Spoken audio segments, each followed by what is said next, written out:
La Hongrie veut plus de voitures électriques et elle s'en donne les moyens. Le gouvernement a débloqué plus de 15 millions d'euros sur 2 ans pour aider les automobilistes à se mettre au vert et contribuer ainsi à la lutte contre le réchauffement climatique. Budapest espère voir rouler 30 000 véhicules sur les routes du pays d'ici à 2020. L'objectif, c'est de favoriser l'électromobilité. Nous souhaitons que de plus en plus de voitures à zéro émission puissent rouler à Budapest et dans d'autres villes. Des bornes de recharge électriques comme celle-ci devraient fleurir dans les prochaines années, comme l'explique notre correspondante. Le gouvernement hongrois souhaite installer 3000 bornes de recharge pour voitures électriques. Pour propager ces véhicules, les autorités ont simplifié la réglementation et introduit certains avantages fiscaux.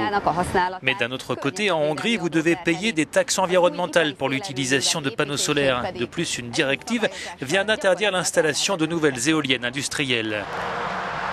Cette réglementation interdit l'installation de nouvelles turbines dans un rayon de 12 km autour des zones peuplées. Sur cette carte, on voit en rouge que cette loi s'applique presque partout. L'éolien est considéré comme une solution chère et non rentable pour la Hongrie. Le gouvernement entend investir dans d'autres sources d'énergie renouvelable. La Hongrie a convenu que d'ici 2020, 13% de notre consommation d'énergie serait issue des énergies renouvelables, explique cette responsable d'une ONG.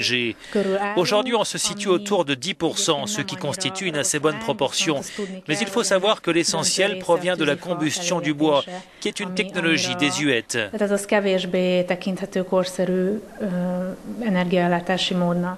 L'énergie éolienne représente aujourd'hui une infime part de la production électrique en Hongrie, qui reste dominée par le nucléaire.